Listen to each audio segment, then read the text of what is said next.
بۆ ئەوەی ئاسایشی ئاو لە هەرێمی کوردستان فراهەم بکرێت و هیچ مەترسیەک لەسەر کەم ئاوی نەمێنێت لە کاتی وشکە ساڵی و گرتنەوەی ئاو لەلایەن وڵاتانی دراوسێوە هەرێمی کوردستان پێویستی بە دروستکردنی 240 بەنداو هەیە بەڕێوەبەری بەنداوەکانش لە هەرێمی کوردستان دەڵێت پلانی استراتیژی بۆ دروستکردنی ئەو بەنداوانە دانراوە بەڵام پێویستی بە بودجەیەکی گەورە هەیە ئەوەش دەڵێت لە ئیسادا لە هەرێم 17 بەنداو هەیە کە 14 بەنداویان بچووک و مامناوەندن و 3 بەنداویان گەورەیە بەڵام ناتوانن تەنها ئەو بەنداوانە ئاسایشی ئاو دابین بکەن چەندین بەندامان پێویستە بەڵام ئەوەی کە ئێمە بە جۆرەی دراساتی استراتیژی بۆ قۆناغی یەکەم کردومانە ئەوە تەیە کە 240 شوێنمان دیاری کردیە شوێنەکان و تانوفۆ و هەروە بگرە کەپاسیتی و وابرێن پریفیسیبڵ استراتیژیەکمان بۆ حاضر کردووە کە بیتن لە 240 بەنداو تەمان لە قۆناغەکانی داهاتوودا زیاتر ئەوەندە و دوو ئەوەندە و سێ ئەوەندە شوێنی لەبارترمان هەیە بۆ دروستکردنی بەنداو ئێمە بەڕاستی ئەگەر پێویستمان بە چەند شوێنە ئێمە کاتێک اکتیفا دەکەین بە دروستکردنی بەنداو کە بتوانین ئاسایشی ئاو دابین بکەیت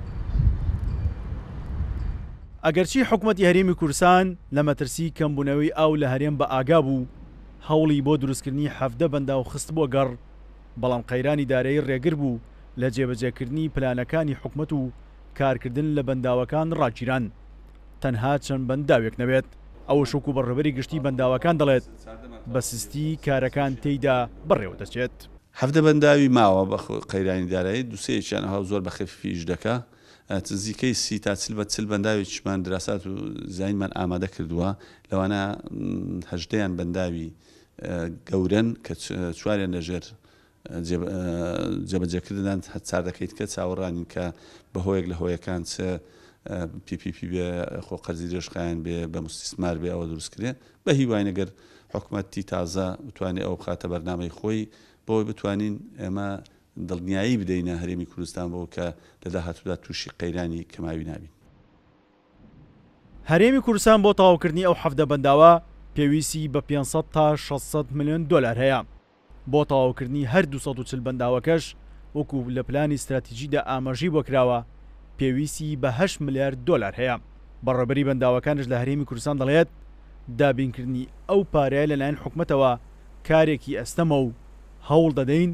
لە ڕێگەی قەرزی درێژخایەنەوە تاوی بکەین جێبەجێکردن نزیکەی 500 تا 600 میلیۆنێکمان میلیۆن دۆلارێکمان دەوێت 500 میلیۆنێکمان دەوێت ئەو دراسی استراتیژیە لە نزیکەی 8 میلیارێکمان دەوێت تەمان ئێمە کۆدەڕن پێویستمان پێ ئەوە لەو لە حاڵی حاضردا ئەوە بۆ حکوومەت تۆزی ئەستەمە دەکرێت بە هۆیەک لە هۆیەکانی قەرزی درێژخایەن بێ یا خۆت PPP بێ پابلیک پرایڤەت پارتنەرشیپ یا وەکو بەرهێنانی بڵێن مستەسمیری دەرەچی بێ یا ناوەچیەکان بێ بتوانین بخرێ قۆناغ جێبەجێکردن دوای پارەکە لە خەڵکە وەرجێتەوە بە جۆرەی دوایین ڕاپۆرتی ئاژانسی ناسا کە بڵاو کراوەتەوە لە ساڵانی